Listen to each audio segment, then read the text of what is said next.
तंत्र को। दोस्तों जैसा कि व्हाइट बोर्ड में आप देख भी पा रहे होंगे इस गंगा नदी को, तो चलिए इस गंगा की बनने की कहानी को समझते हैं कि ये गंगा कैसे बन गई और इस गंगा में क्या क्या ऐसी विशेषताएं हैं, इनको आज हम समझते हैं। तो चलिए बहुत ध्यान से समझने की कोशिश करिएगा इस गंगा नदी तंत्र को। तो हम यदि बात करें कि गंगा बनी कैसे है, इस कहानी को पहले समझते हैं, फिर उसमें हम देखेंगे ये कितने राज्यों से होकर बहती है और उसकी हेल्पिंग रिवर को भी समझते हुए चलेंगे और उससे बनने वाले वन लाइनर फैक्टों को भी हम पढ़ेंगे जो एग्जाम में पूछे जा सकते हैं। तो सबसे पहले हमको पढ़ना ये है कि गंगा बनी कैसे है। तो बहुत ध्यान से समझने की कोशिश करिएगा कि शतोपथ ग्लेशियर, ये शतोपथ ग्लेशियर दोस्तों, और यहाँ शतोपथ ग्लेशियर जो हिमालयी क्षेत्र है, यहाँ उत्तराखंड का जो हिमालयी क्षेत्र है, यहाँ से निकलती है कौन सी नदी? यहाँ से दोस्तों दो नदियां निकलती हैं। कितनी नदियां निकलती हैं? दो नदियां निकलती हैं। एक तो निकलती है धौली गंगा और दूसरी निकलती है विष्णु गंगा।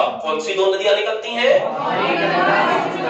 जब यहाँ से दो नदियां निकली, जैसे एक तो है धौली गंगा और दूसरी है विष्णु गंगा, जैसे हमने जब सिंधु नदी पढ़ा था तो वहां पर भी देखा था कि चंद और भागा दो नदियों के मिलने से बनती थी चिनाव नदी दोस्तों। उसी तरह यहाँ पर धौली गंगा और विष्णु गंगा के मिलने से बनेगी दोस्तों यह अलकनंदा नदी। कौन सी नदी? यानी हमने क्या सीखा कि शतोपथ ग्लेशियर से निकलने वाली दो नदियां, एक का नाम था धौली गंगा और दूसरे का नाम है विष्णु गंगा। यह दोनों नदियां जब आपस में मिलती हैं तो एक नई नदी का जन्म हो जाता है और उस नई नदी का नाम क्या है? अलकनंदा। क्या नाम है? अलकनंदा। और एक बात और याद रखिएगा कि अभी योगी जी ने, आपने देखा कि इलाहाबाद का नाम बदलकर प्रयागराज कर दिया। दोस्तों यही यहां से एक समझने की बात हो जाती है कि प्रयाग उसे कहा जाता है जहां पर दो नदियों का संगम होता है, जहां पर दो पवित्र नदियां मिलती हैं, वहां उस जगह को हम प्रयाग कहते हैं। इसलिए हमने भी यहां पर कह दिया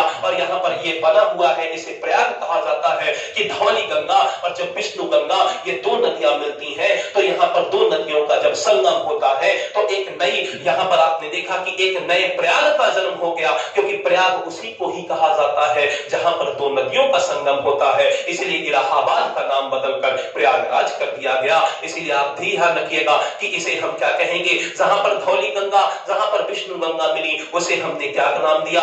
विष्णु प्रयाग नाम दिया। क्या नाम दिया? विष्णु प्रयाग। यानी धौली गंगा और विष्णु गंगा के मिलने से कौन सा प्रयाग का जन्म हुआ? विष्णु प्रयाग। और इन दो नदियों के मिलने से कौन सी नई नदी का जन्म हुआ? अलकनंदा बन के आई और यहाँ पर दो नदियों के मिलने से एक नए प्रयाग का जन्म हुआ जिसे हम कहते हैं विष्णु प्रयाग। क्या कहते हैं? विष्णु प्रयाग। दोस्तों अब ये अलकनंदा अब आगे बढ़ेगी, ये अलकनंदा अब आगे बढ़ेगी और बढ़ते हुए आप देखिएगा कि ये जब अलकनंदा आगे बढ़ते बढ़ते फिर इसको रास्ते में एक नदी मिल जाएगी और अलकनंदा से आकर एक नदी और मिलेगी जिसका नाम है नंद प्रयाग। क्या नाम है? यह नंदाकिनी नदी, एक नदी और मिलेगी जिसका नाम है नंदाकिनी नदी। जब ये नंदाकिनी नदी जब इस अलकनंदा से मिलती है तो फिर से दो नदियों का संगम हुआ, तो फिर से प्रयाग का जन्म हुआ और एक प्रयाग और बन गया जिसका नाम है नंद प्रयाग। क्या नाम है? नंद प्रयाग। हमने अभी तो कहा कि जब दो नदियां मिलेंगी, जब दो पवित्र नदियां मिलेंगी, जब उनका संगम होगा तो एक नए प्रयाग का जन्म होगा। और आपने सीखा कि नंदाकिनी नदी जब अलकनंदा से आकर मिली तो एक नए प्रयाग का जन्म हुआ जिसका नाम क्या है? नंद प्रयाग। क्या नाम है? नंद प्रयाग। फिर अलकनंदा आगे बढ़ी और आगे बढ़ते बढ़ते फिर से उसको एक नदी मिल गई और उस नदी का नाम था दोस्तों पिंडारी नदी। क्या नाम था?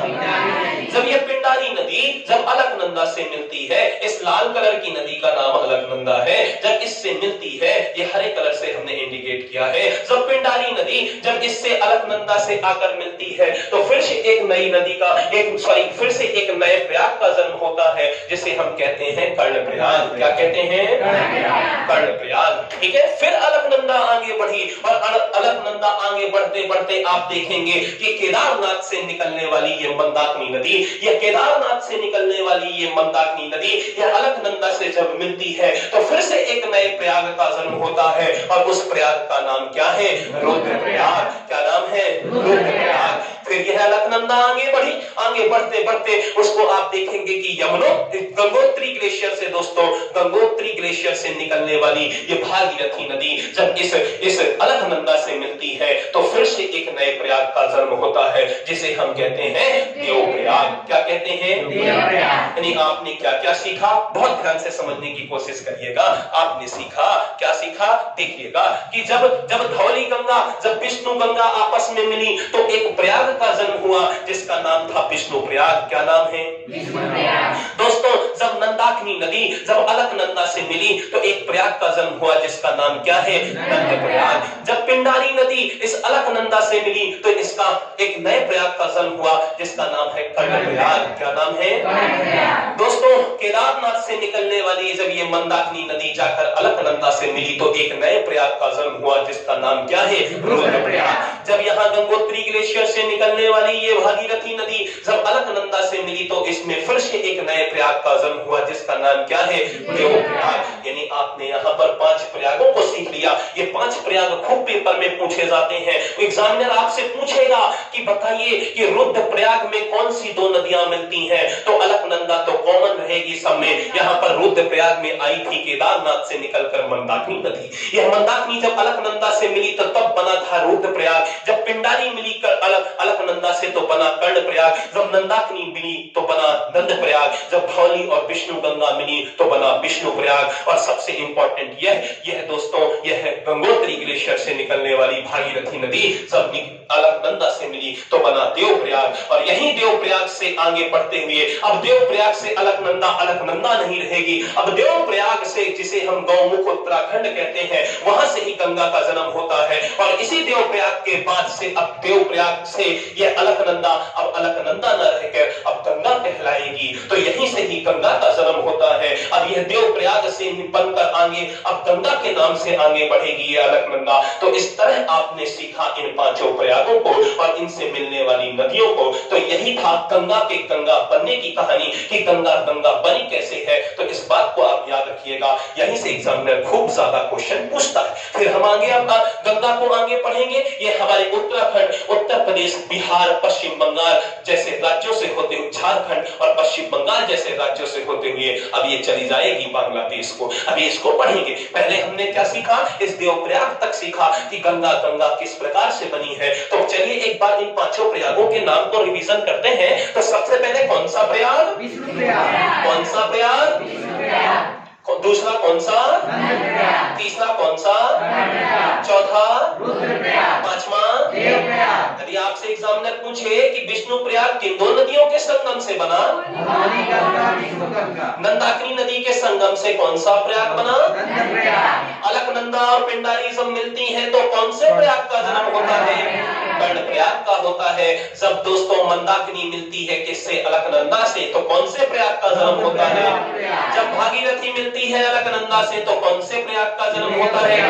देवप्रयाग। इस प्रकार आपने इन 5 प्रयागों को सीख लिया। सबसे पहला विष्णु प्रयाग, दूसरा नंदप्रयाग, तीसरा कर्णप्रयाग, चौथा रुद्रप्रयाग, पांचवा देवप्रयाग। इस प्रकार आपने इन 5 प्रयागों को सीखा। अब चलिए हम गंगा को आगे समझते हैं कि गंगा यह इसकी क्या क्या विशेषताएं हैं, ये कितने राज्यों से भारत में बहती है और किस देश में जाती है और इनमें और क्या क्या खास बातें हैं। ठीक है, तो चलिए इस गंगा मैया को पढ़ने की कोशिश करते हैं। तो आप देखेंगे कि जब देवप्रयाग जो कि उत्तराखंड में है, यहाँ से अब ये अलकनंदा ना होकर अब ये गंगा नाम से जानी जाएगी। और यही गंगा हमारे ये 2525 किलोमीटर की दूरी तय करते हुए बांग्लादेश चली जाती है। तो देवप्रयाग से अब गंगा को समझते हैं। तो दोस्तों जैसे ही गंगा ये उत्तराखंड में आगे बढ़ेगी तो वहां पर कन्नौज नाम की जगह पर यहाँ पर एक नदी आकर उससे मिलती है जिसका नाम है रामगंगा नदी। क्या नाम है? रामगंगा नदी। क्या नाम है इसका? रामगंगा। अच्छा चलिए पहले ये बता दीजिए कि गंगा की, जिससे पहले भी आपने पढ़ा है, अभी भी बता देंगे कि ये गंगा के ऊपर से जो नदियां मिल रही हैं ये उसके बाईं ओर से मिलने वाली नदियां हैं या उसके दाईं ओर से मिलने वाली नदी। ठीक है, हमने क्या कहा था कि नदी जिस ओर बह रही हो आप उस ओर ही अपना मुख कर लीजिए और ज्यादा हो तो उसी में ही बैठ जाइए और ऐसा महसूस करिए कि आप स्वयं खुद उसमें बह रहे हो, तो बहुत अच्छे से समझ में आता है। तो गंगा का मुख इस ओर है, गंगा इस ओर बह रही है, यानी गंगा के बहने का जो फ्लो है वो इस ओर का है, इस ओर उसका जाने का तरीका है। तो दोस्तों तो आप समझ जाइए कि यदि हम उसके ऊपर स्वयं बैठ जाएं तो ये हमारा बायां हाथ है और वो ऊपर से जितनी नदियां आएंगी तो उसके बाईं ओर से होंगी और नीचे से जितनी नदियां मिल रही हैं वो उसके दाईं ओर से मिलने वाली नदियां होंगी। तो इस तरह गंगा को आप या किसी भी विश्व की नदी को उसका बायां और दायां जान सकते हैं। तो चलिए हम गंगा के अब बाईं ओर से मिलने वाली सहायक नदियों को पढ़ते हैं। सबको समझ में आ गया? मैम आपको समझ में आया?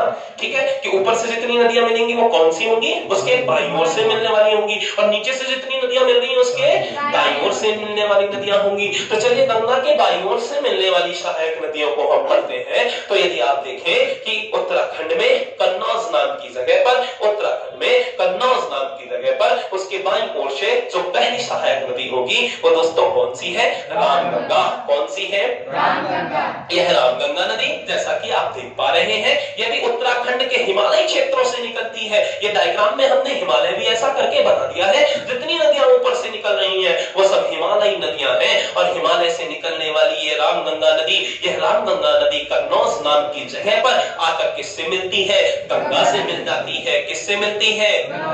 क्योंकि ये मेन नदी ये क्या है? यही तो है गंगा नदी। ये लाल कलर से जो हमने बनाया है यह यहाँ पर आप देखेंगे कि उत्तराखंड के कन्नौज नाम की जगह पर यहाँ पर रामगंगा नदी आती है, उसके बाईं ओर से मिलने वाली ये सहायक नदी है और ये रामगंगा नदी जाकर कन्नौज में किससे मिल जाती है? किससे मिल जाती है? गंगा नदी से मिल जाती है। तो आप इतना बात आपको इतनी बातें सबको समझ में आई कि गंगा के बाईं ओर से मिलने वाली पहली सहायक नदी कौन सी होगी? रामगंगा। कौन सी? रामगंगा। अब हम आते हैं दूसरी नदी पर। दोस्तों ये है गोमती नदी। कौन सी नदी? गोमती। यह गोमती नदी, यह गोमती नदी पीलीभीत उत्तर प्रदेश के फुलहर झील से निकलती है। यह पीलीभीत उत्तर प्रदेश के फुलहर झील से निकलती है और ये गोमती जाकर कहां पर? ये दोस्तों आप देख पा रहे हैं कि उत्तर प्रदेश में ही जाकर किससे मिल जाती है? गंगा से मिल जाती है। तो ये दूसरी सहायक नदी हुई इस गंगा की बाईं ओर से। पहली कौन सी? रामगंगा। दूसरी कौन सी? गोमती। कौन सी? गोमती। समझ में आया गोमती के बारे में सबको कि फुलहर झील से निकली, उत्तर प्रदेश से निकली और उत्तर प्रदेश में ही जाकर गंगा से मिल गई। किससे मिल गई? गंगा से मिल गई। और आगे बढ़ते हैं, यदि हम तीसरी नदी पर आए जिसका नाम है दोस्तों घाघरा नदी। क्या नाम है? घाघरा। यह घाघरा नदी, यह घाघरा नदी जैसा कि आप देख पा रहे हैं यह भी हिमालयी क्षेत्रों से निकलती है। यह भी हिमालयी क्षेत्रों से निकलती है और आप देखेंगे कि यह हिमालयी क्षेत्रों से निकलकर यहाँ पर इसकी एक और सहायक नदी है जिसका नाम है शारदा नदी। क्या है इसका नाम? शारदा नदी। जैसा कि आप देख भी पा रहे होंगे ना, यह है शारदा नदी। यह हिमालयी क्षेत्रों से यह भी निकलती है, यह भी हिमालय उत्तराखंड के क्षेत्रों से, हिमालयी क्षेत्रों से निकलती है। जैसे आप देख पा रहे हैं ऊपर का मैंने बना दिया इस तरह, यानी यह हिमालय से निकलने वाली नदी है। यानी आप देखेंगे कि घाघरा भी कहां से निकल रही है? हिमालय क्षेत्र से। उसकी सहायक नदी कौन सी है? शारदा नदी। ये भी कहां से निकल रही है? हिमालय क्षेत्र से। और ये दोनों नदी आगे बढ़ते हुए फिर चली जाती है कहां पर? यह अब इनका संगम हो जाता है। उस संगम को कहते हैं बाराबंकी। क्या कहते हैं? बाराबंकी। हाँ, बाराबंकी या बाराबांकी कह दीजिए, दोनों सही है। यहाँ पे इनका संगम होता है, फिर ये नदी आगे बढ़ते हुए गंगा से मिल जाती है। छपरा के पास किससे मिल जाती है? गंगा से। किससे मिल जाती है? ठीक है। तो यह दोस्तों ये घाघरा भी किसकी सहायक नदी हुई? गंगा की सहायक नदी हुई। ये घाघरा भी किसकी सहायक नदी हुई? गंगा की सहायक नदी हुई। और शारदा किसकी सहायक नदी हुई? घाघरा की सहायक नदी हुई। यानी घाघरा की सहायक नदी कौन सी है? शारदा। और गंगा की सहायक नदी कौन सी है? घाघरा। कौन सी है? घाघरा। जैसा कि आप देख भी पा रहे होंगे। समझ में आ रहा सबको? बन जाएगा अभी इधर तक? ठीक है। तो घाघरा के बारे में भी आपने समझ लिया। और ये शारदा नदी का नाम शारदा माता जी के वजह से पड़ा। इसका नाम काली भी है। ये काली माता, शारदा माता, इन सब के वजह से, क्योंकि ये धार्मिक आध्यात्मिक रूप से जुड़ा हुआ नाम है। वहां पर एक क्या है? एक भगवान की एक मूर्ति है, मतलब वहां पर मंदिर है, जिसकी वजह से वहां से ये नदी निकलती है और इसका नाम शारदा या काली भी कहा जाता है। इसे याद रखिएगा। ये हिमालयी क्षेत्र से निकलने वाली नदी है। ये घाघरा की सहायक नदी है। याद रहेगा सबको? और आगे बढ़े। अब आते हैं दोस्तों हम गंडक नदी पर। यह भी हिमालयी क्षेत्रों से निकलने वाली नदी है। यह भी कहां से निकलती है? हिमालयी क्षेत्रों से निकलती है। ये सब आप देखेंगे कि बहुत ही ऊंचाई से यह नेपाल वाले क्षेत्रों से निकलती हैं। ये नदियां हिमालयी क्षेत्रों से निकलती हैं और जाकर हमारे फिर कहां पर आकर मिलती हैं? यह बिहार में पटना के पास, यानी पटना में, बिहार में पटना में ये गंगा से आकर मिलती हैं। आप देख पा रहे हैं इस गंडक नदी को। ये पटना नाम की जगह जो बिहार में है, इसकी राजधानी भी है पटना, और यहाँ पर आकर ये गंगा से मिल जाती है ये गंडक नदी। यदि बात करें इसी में गंडक है तो फिर एक बूढ़ी भी हो गई, तो इसका नाम पड़ गया बूढ़ी गंडक। और ये बूढ़ी गंडक नाम की एक नदी और है जो कि यह भी हिमालयी क्षेत्रों से निकलती है। और यह भी किससे आकर मिलती है दोस्तों?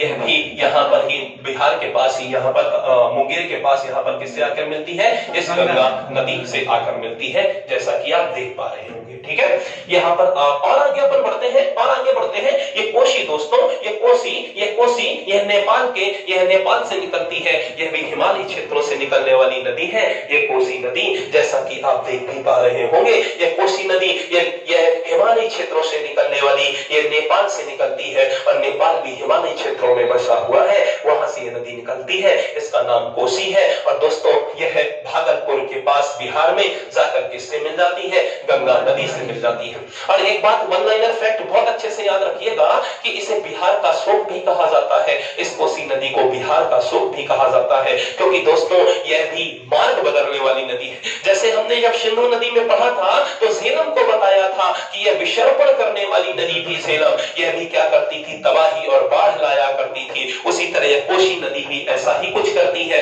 बिहार में जो बाढ़ आती है हर साल, इन नदियों की वजह से आती है। ये नदियां भी क्या कर लेती हैं? ये मार्ग बदल लेती हैं, क्योंकि ये ऊपर से निकलती हैं और जैसे ये जो मैदानी क्षेत्रों में आती है, और बिहार एक मैदानी क्षेत्र है, तो यहाँ पर वो ऐसे विसर्पण करने लगती हैं। कहने का मतलब ये हुआ कि वो मार्ग बदलने लगती हैं, और जिसके वजह से बहुत ही ज्यादा तबाही और बाढ़ आती है। इसलिए कोसी नदी को बिहार का शोक कहा जाता है। इस बात को आप याद रखिएगा। और आगे बढ़ते हैं, अब आते हैं महानंदा नदी पर। दोस्तों ये महानंदा नदी भी ये हिमालयी क्षेत्रों से निकलती है और जाकर ये गंगा से मिल जाती है। किससे मिल जाती है? गंगा से मिल जाती है। तो याद रहेगा, सबसे बन जाएगा। ठीक है, ये महानंदा नदी ये दार्जिलिंग और हिमालयी क्षेत्रों से निकलती है, ये महानंदा नदी, और इसके बाद ये जाकर किससे मिल जाती है? गंगा से मिल जाती है। ठीक है, याद रहेगा सबको। तो इस तरह आपने गंगा की बाईं ओर से मिलने वाली सहायक नदियों को पढ़ा। गंगा के कहां से? बाईं ओर से मिलने वाली सहायक नदियों को पढ़ा। तो चलिए एक बार इन सहायक नदियों के नाम याद कर लेते हैं, उसके बाद आपको ये आप इनके बारे में मैप में देख भी पा रहे होंगे। ठीक है, तो चलिए इनके नाम याद कर लेते हैं। तो सबसे पहले गंगा की यानी बाईं ओर से पश्चिम की दिशा से सहायक नदी कौन सी है? रामगंगा। कौन सी? रामगंगा। तो कौन सी है? सबसे पहले बोलो रामगंगा, बोलो गोमती, बोलो घाघरा, बोलो गंडक, बोलो बूढ़ी गंडक, बोलो कोसी, बोलो महानंदा। तो कौन कौन सी होगी? बोलो रामगंगा, बोलो गोमती, घाघरा, गंडक, बूढ़ी गंडक, कोसी, महानंदा। यह इसकी बाईं ओर से मिलने वाली सहायक नदियां हुई। अब हम गंगा के दाईं ओर से मिलने वाली सहायक नदियों को पढ़ेंगे। अब हम गंगा के दाईं ओर से मिलने वाली सहायक नदियों को पढ़ेंगे। तो गंगा की यदि दाईं ओर से सहायक नदियों की यदि बात करी जाए, तो जैसा कि मैप में आप देख भी पा रहे होंगे कि गंगा के दाईं ओर से मिलने वाली सहायक नदियों में सबसे बड़ी गंगा की सहायक नदी, जिसका नाम है दोस्तों यमुनोत्री, यह यमुनोत्री ग्लेशियर से निकलने वाली यह यमुना नदी। कौन सी नदी? यमुना नदी। यानी हमने ये सबसे पहले हम गंगा के दाईं ओर से सहायक नदियों को यदि हम पढ़ें, तो गंगा की दाईं ओर से मिलने वाली यह यमुनोत्री ग्लेशियर से निकलने वाली यह यमुना नदी। दोस्तों यह यमुना नदी यदि इसके बारे में बात करी जाए तो यह यमुना नदी यह यमुनोत्री ग्लेशियर से निकलकर, यह भी उत्तराखंड के यह ग्लेशियर यह हिमालयी क्षेत्रों से निकलकर, यह यमुनोत्री ग्लेशियर से निकलकर यह इलाहाबाद यानी जिसे अब हम प्रयागराज के नाम से जानते हैं, इस प्रयागराज में जाकर किससे मिलती है? गंगा से मिलती है। यानी इसीलिए तो इसका नाम प्रयागराज कर दिया गया। तो बहुत ध्यान से समझने की कोशिश करिएगा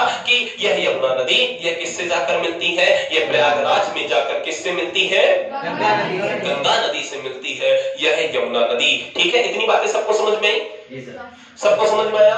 ठीक है, चलिए बहुत बढ़िया। तो यदि हम बात करें अब इस यमुना नदी की, तो यमुना नदी की भी कुछ बहुत सारी सहायक नदियां हैं जो हमारे मध्य प्रदेश से ही निकलती हैं। जैसे कि दोस्तों यह चंबल नदी, कौन सी नदी? यह चंबल नदी। यह चंबल नदी जानापाव पहाड़ी इंदौर के पास ये जानापाव पहाड़ी स्थित है, वहीं से यह चंबल नदी निकलती है और चंबल नदी यह इटावा के पास जाकर यमुना से मिल जाती है। यह चंबल नदी इटावा उत्तर प्रदेश के पास, उत्तर प्रदेश में है ये इटावा, वहां पर जाकर ये चंबल नदी किससे मिल जाती है? यह यमुना से मिल जाती है। यानी यमुना की सहायक नदी है ये चंबल, और यमुना सहायक है गंगा की। तो बहुत ध्यान से समझिएगा इन नदी तंत्र को, इस गंगा नदी तंत्र को। तो यह याद रखिएगा कि जानापाव पहाड़ी से निकलने वाली ये चंबल नदी यह इटावा उत्तर प्रदेश में जाकर यमुना से मिल जाती है। और चंबल की भी बहुत सारी छोटी सहायक नदियां हैं दोस्तों। ये चंबल इन सब का जल ले जाकर यमुना में मिलाती है और यमुना इन सब का जल ले जाकर गंगा में मिलाती है। तो बहुत ध्यान से समझने की कोशिश करिएगा।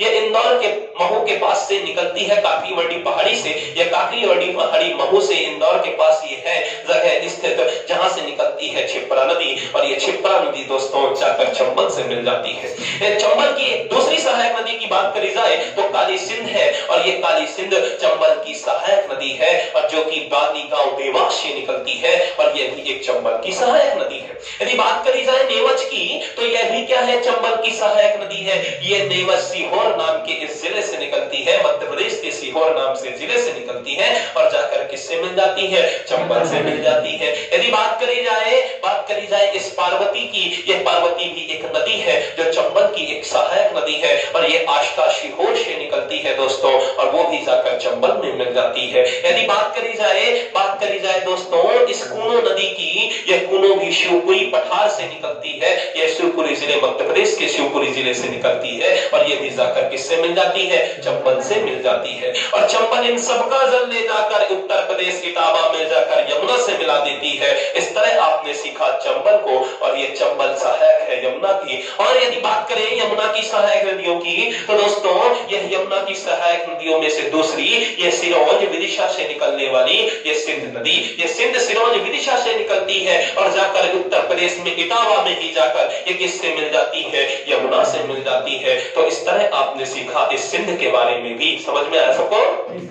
यदि बात करें अब बेतवा की, तो यह बेतवा भी यमुना की एक सहायक नदी है। यह कुमरा गांव रायसेन से निकलती है, और यह बेतवा नदी जाकर उत्तर प्रदेश में हमीरपुर में जाकर किससे मिल जाती है? इस यमुना नदी से मिल जाती है। तो यह भी आपने सीखा। यदि बात करें अब दोस्तों यमुना की ही सहायक नदी जिसका नाम है केन, यह केन नदी भी दोस्तों केन कटनी से निकलती है। यह केन कटनी से निकलते हुए जाकर उत्तर प्रदेश में बांदा के पास जाकर किससे मिल जाती है? यह यमुना से मिल जाती है। तो यह केन भी किसकी सहायक हुई? इस यमुना नदी की सहायक हुई। तो इस तरह आपने सीखा इन नदियों को, यह यमुना नदी के दोस्तों, यह यमुना नदी से मिलने वाली इन सहायक नदियों को। अब बात करें हम टोन्स की, यदि हम बात करें अब टोन्स जो मैहर से निकलती है, यह मैहर से कैमूर पहाड़ी से निकलती है। यह टोन्स इसी का ही नाम है तमशा, और इससे यह मैहर कैमूर पहाड़ी से निकलने वाली ये टोन्स या तमशा से यहाँ पर यदि बोले यदि यह जाकर यह सीधे जाकर यमुना से न मिलकर यह सीधे गंगा से मिलती है, और प्रयागराज के पास ये जगह है सिरसा, वहां पर जाकर ये इससे किससे मिलती है? यह गंगा से मिलती है। याद रखिएगा। यानी हमने क्या सीखा कि यह यमुना से न मिलकर यह टोन्स यानी तमशा यमुना से न मिलकर सीधे गंगा से मिलती है। याद रखिएगा। याद रहेगा सबको? तो ये टोन्स यानी तमशा भी गंगा की सहायक नदी है। बहुत अच्छा। यदि और हम इसकी सहायक नदियों की बात करें तो दोस्तों यह सोन नदी अमरकंटक चोटी, यह अमरकंटक चोटी जैसा कि आप जानते भी हैं, यहीं से ही नर्मदा नदी भी निकलती है, यहीं से जोहला नदी भी निकलती है, और यहीं से सोन नदी भी निकलती है। इस अमरकंटक चोटी मैकाल पर्वत सतपुड़ा पर्वत श्रेणी का ये मैकाल यह पूर्वीय पर्वत श्रेणी जहां से दोस्तों यह अमरकंटक चोटी जहां पर स्थित है, और वहीं से ही निकलती है यह सोन नदी, और ये उत्तर पूर्व की दिशा में प्रवाहित होते हुए दोस्तों ये चली जाती है बिहार में, उत्तर प्रदेश को पार करते हुए ये चली जाएगी बिहार में, और बिहार में जाकर ये पटना से मिलती है, और पटना में दो नदियां आकर मिलती हैं। ऊपर से बाईं ओर से आ रही थी गंडक और नीचे दाईं ओर से आ रही थी सोन। यानी यहाँ पर आपने सीखा कि पटना में दो नदियां आ गई पटना को पटाने के लिए, और किसमें कौन कौन सी, ऊपर गंडक और दूसरी सोन। याद रहेगा सबको? सबको बन जाएगा ये? ठीक है, बन जाएगा? बहुत बढ़िया। और आगे याद रखिएगा, तो अमरकंटक चोटी से निकलने वाली सोन पटना में जाकर गंगा से मिलती है, ये सीधे जाकर गंगा से मिलती है। जिस तरह तमसा यानी तमस नदी भी जाकर गंगा से मिल रही थी, उसी तरह ये सोन भी जाकर सीधे गंगा से मिलती थी, बाकी ये नदियां यमुना से मिल रही थी। ठीक है, सबको समझ में आ रहा है? और आगे बढ़ते हैं और आगे समझते हैं कि रिहंद नदी इस सोन नदी की एक सहायक नदी है। रिहंद जो छत्तीसगढ़ से निकलती है, यह रिहंद यह एक सोन नदी की सहायक नदी है। यहाँ पर ही रिहंद परियोजना भी बनाई गई है। परियोजनाओं को हम अलग नेक्स्ट टॉपिक में पढ़ेंगे, क्योंकि अभी नदियां पढ़ रहे हैं तो नदियों पर ही अच्छे से बातें करते हैं। तो दोस्तों, यह रिहंद नदी ये छत्तीसगढ़ से जाती है और सोनभद्र उत्तर प्रदेश की नाम की जगह पर, यह उत्तर प्रदेश में सोनभद्र नाम की जगह पर यह जाकर रिहंद नदी जाकर सोन नदी से मिल जाती है। यानी रिहंद सोन की सहायक नदी भी हो गई, ऐसा समझ सकते हैं आप, देख सकते हैं ये मैप में। ठीक है, इसके बाद और समझते हैं दोस्तों, और समझते हैं जो खूब ज्यादा एग्जाम में पूछा जाता है। ठीक है, बहुत ज्यादा पूछने जाने वाला क्वेश्चन है। जैसे कि बात करें इस हुगली नदी की, ये लाल कलर की दूसरी नदी आप देख पा रहे हैं। यदि मैंने इसको लाल कलर से बनाया है तो मतलब कुछ तो इसमें अलग बात होगी, इसलिए गंगा ही लाल कलर से अभी तक आपको दिख पा रही थी, लेकिन हुगली को भी लाल कलर से मैंने बनाया। उसका मतलब ये हुआ कि दोस्तों, ये हुगली नदी ये गंगा की सहायक नदी नहीं है। अभी तक जितनी नदियां आपने पढ़ा, जितनी भी नदियां आपको देख पा रही हैं, वो चाहे हरे कलर से मैंने बनाया हो या ब्लू कलर से बनाया हो, ये सब की सब क्या थी? ये गंगा की सहायक नदियां थी। लेकिन दोस्तों, ये हुगली नदी ये पश्चिम बंगाल में, ये पश्चिम बंगाल में हमारा राज्य पश्चिम बंगाल, वहां पर ये कोलकाता से एक अलग से एक डिस्ट्रीब्यूटरी हो जाती है। अभी तक जितनी नदियां थी वो सब उसकी ट्रिब्यूटरी थी, उसकी सब हेल्पिंग रिवर थी। यह लेकिन उसकी वितरिका है, ये इसकी हेल्पिंग रिवर नहीं है। समझ पा रहे हैं इस बात को? हेल्पिंग रिवर का मतलब समझते हैं ना? आपके भी जीवन में जो आपकी मदद करे वो आपके लिए हेल्पिंग होगा, ठीक है, और जो ना करे वो क्या होगा? वो मददगार नहीं होगा। बात को समझिएगा, ठीक है। यानी जैसे आपको कोई, यदि कोई आपको उपहार दे रहा है या कोई आपकी मदद कर रहा है तो आप उसे मददगार कह देते हैं, सहायता कह देते हैं, सहायिका कह देते हैं। बात को समझिए। यदि लेकिन जो आपसे पैसे, आपके धन या आपकी सारी चीजों को छीने, उसे आप कभी मददगार कहेंगे क्या? नहीं कहेंगे। तो उसी तरह गंगा के साथ भी है दोस्तों, ये हुगली नदी उसके जल को कहीं और अलग से काट के ले जा रही है। आप देखिएगा जितनी भी नदियां थी सब उस पे जल जाकर मिला रही है, लेकिन ये हुगली दोस्तों उससे जल निकाल कर अलग धारा बना रही है। तो क्या उसकी सहायता होगी? नहीं होगी। क्या होगी उसकी? फिर डिस्ट्रीब्यूटरी होगी, उसकी सहायता नहीं होगी। यह हुगली नदी यह गंगा की क्या है? यह क्या है? इसकी डिस्ट्रीब्यूटरी है, ये इसकी वितरिका है। इसकी क्या है? वितरिका है, इसकी सहायक नदी नहीं है। ठीक है, सबको समझ में आया? तो यदि एग्जामिनर आपसे पूछेगा कि हुगली नदी गंगा की सहायक नदी है या नहीं है, नहीं है, तो आप कहिएगा नहीं है। क्या नहीं है? ये सहायक नहीं है, उसके जल को अलग से कहीं ले जा रही है। तो वो सहायक कैसे हुई? फिर जाकर वो भी इसके जल को, हुगली नदी ये जाकर फिर बंगाल की खाड़ी में जाकर डूब जाती है, यानी अपना मुहाना बनाती है। और यहीं से आप दोस्तों छोटा नागपुर का पठार जो झारखंड में है, ये झारखंड में छोटा नागपुर का पठार जो ऊपर है दोस्तों, यह हजारीबाग और नीचे है रांची का पठार, मैंने आपको बताया था। तो इसी छोटा नागपुर के पठार से निकलने वाली यह दामोदर नदी जाकर झारखंड से निकलती है, और झारखंड के बाद ये पश्चिम बंगाल जाती है, और पश्चिम बंगाल में जाकर ये हुगली से मिल जाती है। यानी आपने यहाँ ये भी सीख लिया कि दामोदर नदी हुगली की क्या है? सहायक नदी है। दामोदर नदी हुगली की क्या है? सहायक नदी है। ये मैप आपको सब कुछ सिखा देगा, ठीक है। लेकिन बाकी मेरी कही हुई बातों को आप सुनते चलिएगा, नोट डाउन भी कर लीजिएगा, और साथ ही साथ आप इसमें यह समझ पा रहे होंगे कि यह मैप आपको सब कुछ बता रहा है। यह छोटा नागपुर पठार से निकलने वाली दामोदर जाकर हुगली में मिल गई, इसलिए ये क्या होगी? इसकी हुगली की सहायक नदी होगी। और गंगा से अलग धारा काट रही है ये फरक्का नाम की जगह पर, और फरक्का ये पश्चिम बंगाल में है, और यहां से ये अलग धारा इसने काट लिया, इसलिए हमने इसे क्या कहना है? ये क्या है? फिर ये इसकी वितरिका है। और आप इसके बाद आगे बढ़ते जाएंगे, यदि हम बात करें थोड़ा सा 1-2-4 पॉइंटों को और नोटिस करिएगा। ये भागीरथी नदी वापस से कैसे आ गई, आपके मन में क्वेश्चन उठ रहा होगा। तो बांग्लादेश के पश्चिम बंगाल के लोग दोस्तों, ये पश्चिम बंगाल जो हमारा राज्य है वहां के लोग इसे भागीरथी के नाम से पुकारते हैं। पश्चिम बंगाल में लोग गंगा को किस नाम से पुकारते हैं? पश्चिम बंगाल में लोग गंगा को किस नाम से पुकारते हैं? भागीरथी नाम से पुकारते हैं, याद रखिएगा, ठीक है। यानी हमने तो भागीरथी को यहाँ पढ़ा था, भागीरथी जब मिली देवप्रयाग में तभी तो गंगा गंगा बनी, इसलिए पश्चिम बंगाल के लोग इसे भागीरथी नाम से पुकारते हैं इस गंगा को। गंगा के दोस्तों बहुत सारे नाम हैं, और आगे पढ़िएगा, जब ये गंगा जब बांग्लादेश जाती है तो इस गंगा को पद्मा नाम से जाना जाता है। यानी बांग्लादेश के लोग गंगा को बांग्लादेश में क्या कहते हैं? पद्मा कहते हैं। यानी गंगा बांग्लादेश में जाकर क्या बन जाती है? पद्मा बन जाती है, याद रखिएगा, ठीक है। सबको समझ में आया? बन जाएगा अभी सबसे, ठीक है। और कुछ वन लाइनर फैक्टों की बात करें तो दोस्तों 2008 में, यहां देखिएगा सब लोग यहां ध्यान से सुनेंगे, 2008 में गंगा को राष्ट्रीय नदी घोषित किया गया। 2008 में गंगा को क्या घोषित किया गया? राष्ट्रीय नदी का दर्जा दिया गया। यह हमारे भारत देश की क्या है? यह राष्ट्रीय नदी है, याद रखिएगा। साथ ही साथ 1985 में गंगा एक्शन प्लान लाया गया कि भैया अब गंगा को बहुत अच्छे से सफाई करनी है। कई हजारों करोड़ों का ये प्रोजेक्ट था दोस्तों, और अभी तक ये चलता आ रहा है। इसकी शुरुआत हुई थी 1985 में। कब हुई थी? 1985। हम गंगा को इतना गंदा कर चुके हैं वहां पर दोस्तों, उसमें वो तो एक बहुत अच्छी बात थी कि उसमें यहाँ पर क्या पाया जा रहा था, यहाँ पर दोस्तों उसमें पाया जाता है बैक्टीरियोफेज नाम का विषाणु।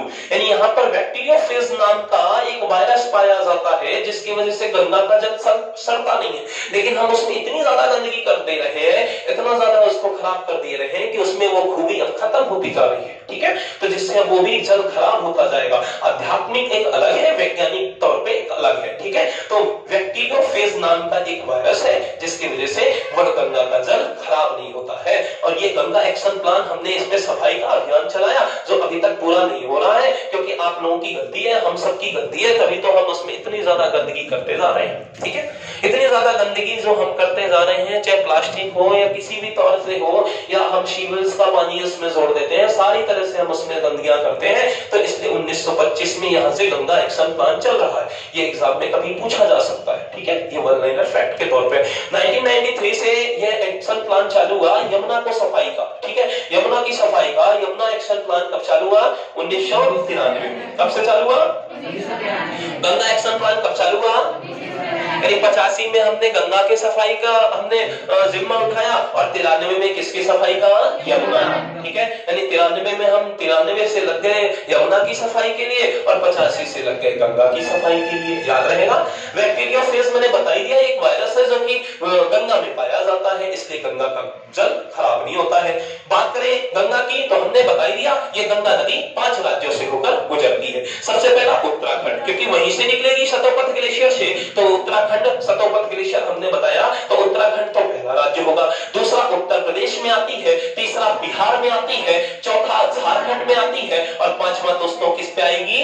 यह पश्चिम बंगाल में आती है, यह वेस्ट बंगाल में आती है, उसके बाद बांग्लादेश चली जाती है। तो इस तरह आपने सीखा इस गंगा को, और गंगा की टोटल जो लंबाई है वो 2525 किलोमीटर है। ये भारत की सबसे बड़ी नदी है, ये भारत की एक राष्ट्रीय नदी भी है। इसे भी जीवित इकाई घोषित कर दिया गया था। उत्तराखंड हाई कोर्ट ने इसे जीवित इकाई, ये आप और हम और आप लोगों की तरह ही क्या है, ये सबकी तरह ही ये क्या है, एक जीवित है, ये लिविंग है। इसको नुकसान पहुंचाओगे तो दंड दिया जाएगा। उत्तराखंड सरकार ने इसे 2017 में मार्च माह में इसे क्या है, जीवित इकाई घोषित किया था, ठीक है। 2008 में इसे हमने बता ही दिया आपको कि यह क्या है, राष्ट्रीय नदी घोषित की गई थी। तो इस तरह आपने आज पढ़ा इस गंगा को और गंगा के बनने की कहानी को। तो दोस्तों यही था आज का टॉपिक, गंगा नदी तंत्र, ठीक है। तो सबसे बन जाएगा, जी सर, ठीक है। तो चलिए